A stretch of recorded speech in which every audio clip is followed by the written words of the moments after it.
ഈ നിലയിൽ പോയാൽ നമ്മുടെ സ്റ്റേറ്റ് എവിടെ എത്തും? ചെറിയ പൈസ കടം കിട്ടും എന്നിരിക്കെ വൻ പലിശ കൊടുത്ത് പണം വാങ്ങുക, എന്നിട്ട് അത് മുഴുവൻ സംസ്ഥാനത്തിന്റെ കടം കൂടുക, ഒരു വികസന പ്രവർത്തനത്തിനും ഫണ്ട് ലഭിക്കാതിരിക്കുക, ചികിത്സയ്ക്ക് ചെല്ലുന്ന രോഗികൾക്ക് ചികിത്സ കിട്ടാതിരിക്കുക, ഓപ്പറേഷൻ മാറ്റിവെക്കുക, പഞ്ഞിയും നൂലും വാങ്ങാൻ പണമില്ലാതെ ആശുപത്രികളുടെ ദയനീയ അവസ്ഥ. ഇതൊക്കെ ഒന്ന് മാറി വരണം എന്നുണ്ടെങ്കിൽ നമുക്ക് ഈ സംസ്ഥാനത്ത് തുറന്ന ചർച്ചയും കൂടിയാലോചനയുമുള്ള ഒരു സംവിധാനം വരണം. ഇടതുപക്ഷ ഭരണത്തിന്റെ ഏറ്റവും വലിയ പ്രശ്നം അതാണ്. അവർക്ക് കൂടിയാലോചന മന്ത്രിസഭയിലില്ല. പാർട്ടി ഓഫീസിൽ കൂടിയാലോചന ഉണ്ടാവും, അത് നമുക്ക് അറിഞ്ഞുകൂടാ. എന്നാൽ മന്ത്രിസഭയിൽ എല്ലാവരും കൂടി കൂടിയിരുന്നത് നമ്മളൊരു പ്രശ്നം വന്നാൽ എന്താ ചെയ്യേണ്ടതെന്ന് ആലോചിക്കണം. പണമില്ലെങ്കിൽ ഉണ്ടാക്കാൻ എന്താ മാർഗം ആലോചിക്കണം. അപ്പോൾ വഴി കാണും. അങ്ങനെയുള്ള ചർച്ചയെ കൂടിയാലോചന യാതൊന്നുമില്ല. അപ്പൊ ഈ സ്ഥിതി അധികം തുടർന്നാൽ നമ്മുടെ വല്ലാത്ത കഷ്ടപ്പാടുകളിലേക്ക് നമ്മൾ പോകും. ഇവിടെ ഞാൻ നേരത്തെ പറഞ്ഞു, ഒന്നര ഇവിടെ ഇരിപ്പുണ്ട്, ചെറുക്കുളം മന്ത്രിയായിരുന്നു, അതുപോലെ തന്നെ UDF ഇവിടെ ഗവൺമെന്റ് ഉണ്ടായിരുന്നു. ആ കാര്യങ്ങളൊന്ന് ആലോചിച്ച് നോക്കി. ആളുകളിൽ പൊതുവെ നാട് നന്നാകണം എന്നുള്ള ഒരു ആഗ്രഹമുണ്ടായിരുന്നു. അതിനുവേണ്ടി അവർ കഠിന പ്രയത്നം ചെയ്യുമായിരുന്നു. എല്ലാവരും ആ ഉത്സാഹത്തിലായിരുന്നു. ഇപ്പൊ ഭയപ്പെടുത്തി ആളുകളെ ജാതീയമായും മതപരമായും രണ്ടാക്കി ഡിവൈഡ് ചെയ്ത് കൊണ്ടുപോകും. കേന്ദ്ര ഗവൺമെന്റും കണക്ക് തന്നെ. അങ്ങനെ ഈ രാജ്യത്ത് പല ജനവിഭാഗങ്ങളിൽ എങ്ങനെയൊക്കെ ബുദ്ധിമുട്ടിക്കാൻ പറ്റുമോ അങ്ങനെയൊക്കെ BJP ഗവൺമെന്റ് ബുദ്ധിമുട്ടിക്കുന്നു.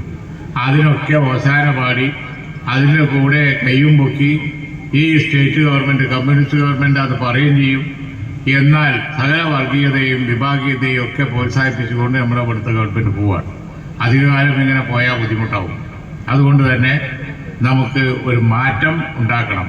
ആ മാറ്റം ഉണ്ടാക്കാനുള്ള നല്ല സമയമാണ് ഇപ്പോൾ. നിങ്ങൾ പറഞ്ഞില്ലേ ഈ പഞ്ചായത്തിലെ മാറ്റം ഈ നാടിന് ആവശ്യമാണ് എന്ന് നിങ്ങളോട് നേരത്തെ ഇവിടെ പറഞ്ഞല്ലോ. അതുപോലെ ഈ സ്റ്റേറ്റിന്റെ ആവശ്യമാണ് ഒരു ഭരണമാറ്റം. അവിടെ അത് ഉണ്ടാവുക തന്നെ ചെയ്യും എന്നുള്ള കാര്യത്തിൽ യാതൊരു സംശയവുമില്ല. കാരണം തെരഞ്ഞെടുപ്പ് രംഗം നിരീക്ഷിക്കുന്ന ആർക്കും തന്നെ കാണാൻ കഴിയും ഈ നിലക്ക് ഈ ഭരണം മുന്നോട്ട് പോകുന്നതിൽ ജനങ്ങൾക്ക് ഒട്ടും താല്പര്യമില്ല. അപ്പോൾ നമ്മളൊക്കെ അറിയില്ല. ഈ തെരഞ്ഞെടുപ്പ് അടുത്ത തെരഞ്ഞെടുപ്പിൻ്റെ ഒരു മുന്നോടിയാണ്. ഇത് കഴിഞ്ഞാൽ നേരെ അസംബ്ലി തെരഞ്ഞെടുപ്പിലേക്കാണ്. ഒരു കാര്യം ഞാൻ ഉറപ്പ് പറയാം, UDF നല്ല ഒരു മാനിഫെസ്റ്റോ തെരഞ്ഞെടുപ്പ് പ്രകടന പത്രികയുമായിട്ട് വരും. നിങ്ങളുടെയൊക്കെ ഒരാഗ്രഹത്തെ പൂർത്തീകരണത്തിന്റെ ലെവലിലേക്ക് തീർച്ചയായും ഐക്യജനാധിപത്യ മുന്നണി ഗവൺമെന്റ് എത്തും എന്നുള്ളത് ഈ ജനങ്ങളെ മുഴുവൻ സാക്ഷി നിർത്തി പറയാൻ ഞാൻ ആഗ്രഹിക്കുക. അതുകൊണ്ട് ഉത്സാഹപൂർവ്വം പ്രവർത്തിക്കുക. നമ്മുടെ സ്ഥാനാർത്ഥികളെ ഒക്കെ വമ്പിച്ച ഭൂരിപക്ഷത്തോടു കൂടി വിജയിപ്പിക്കുക. ഞാൻ ദീർഘമായി പറയുന്നില്ല. നമ്മുടെ സ്ഥാനാർത്ഥികൾ നിങ്ങൾക്കറിയാം, ജില്ലാ സ്ഥാനാർത്ഥി, ബ്ലോക്കിലെ സ്ഥാനാർത്ഥി, അതുപോലെ തന്നെ പഞ്ചായത്തിലെ സ്ഥാനാർത്ഥികൾ. ജില്ലാ പഞ്ചായത്തിൽ ബേക്കൽ ഡിവിഷനിൽ ഷാഹിദ റഷീദാണ് ഇവിടെ സ്ഥാനാർത്ഥിയായിരിക്കുന്നത്.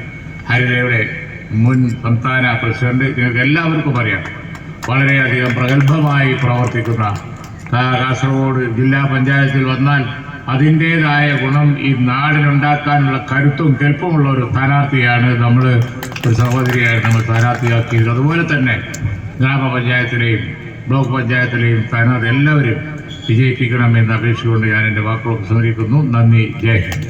Qatar KMCC Pallikkara panchayat president Riyas. ഒരു മതത്തിൽ വിശ്വസിക്കാൻ, മതം പ്രചരിപ്പിക്കാൻ, ദേശീയ തലത്തിൽ മുസൽമാന്മാരെ ആക്ഷേപിക്കുന്ന, അവഹേളിക്കുന്ന, അവരുടെ അവകാശങ്ങൾ ധ്വംസിക്കുന്ന നരേന്ദ്രമോദിയാണെങ്കിൽ ഇവിടെ ഹിന്ദുക്കളെ അപമാനിച്ചുകൊണ്ടിരിക്കുന്നു ഈ ഗവൺമെന്റ്. നിങ്ങൾ ആലോചിച്ച് നോക്ക്. യേശുദാസിന്റെ അതിമനോഹരമായ ഒരു ഗാനമുണ്ട്. ഗുരുവായൂർ അമ്പലനടയിൽ ഒരു ദിവസം ഞാൻ പോകും, ഗോപുരവാതിൽ തുറക്കും, ഗോപകുമാരനെ കാണും. ഞാൻ 3 ആഴ്ച ഈ അടുത്ത കാലത്ത് അമേരിക്കയിൽ പോയി. അമേരിക്കയിൽ ചെല്ലുമ്പോഴാണ് യേശുദാസ് ഡാലസിലുണ്ടെന്ന് അറിഞ്ഞു.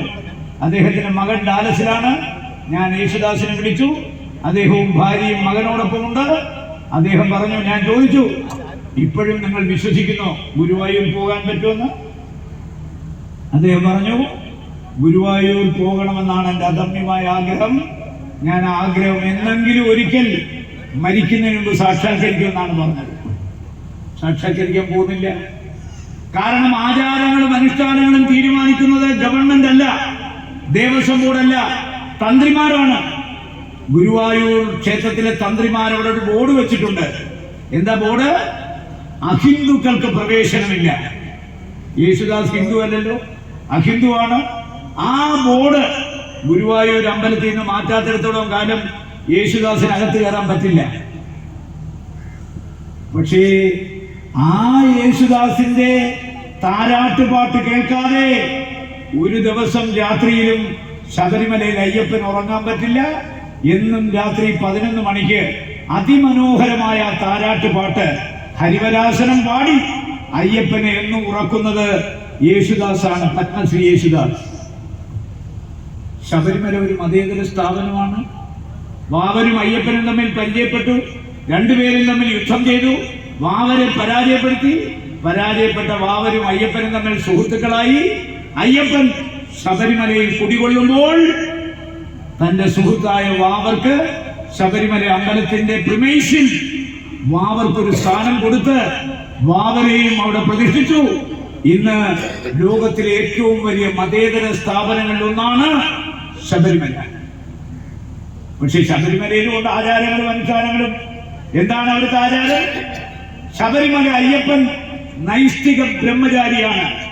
ബ്രഹ്മചര്യം വ്രതമായി സ്വീകരിച്ച അയ്യപ്പന് അവിടെ 10 വയസ്സിന് മുകളിൽ 50 വയസ്സിന് താഴെ പ്രായമുള്ള സ്ത്രീകൾക്ക് ശബരിമലയിൽ പ്രവേശനമില്ല.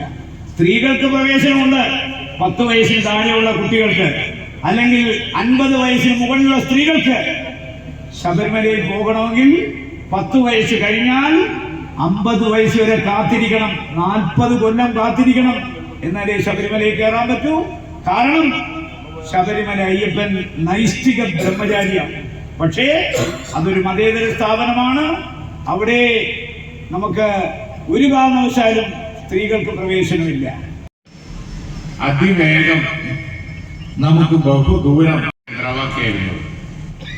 ഞാൻ നിങ്ങൾക്കറിയാലോ, ജനകീയ പരിഹരിച്ചു കൊടുക്കുന്നതിൽ ആനന്ദം കണ്ട കാലമായി എല്ലാത്തിനും മുരടി. അന്ന് ward number 3 Haddad Nagar Shakeela MP സാംസ്കാരിക മേഖലകളിൽ നിറസാന്നിധ്യമായ കുഞ്ഞാലിക്കുട്ടി സാഹിബിന് ഷാളടിക്കുന്നു.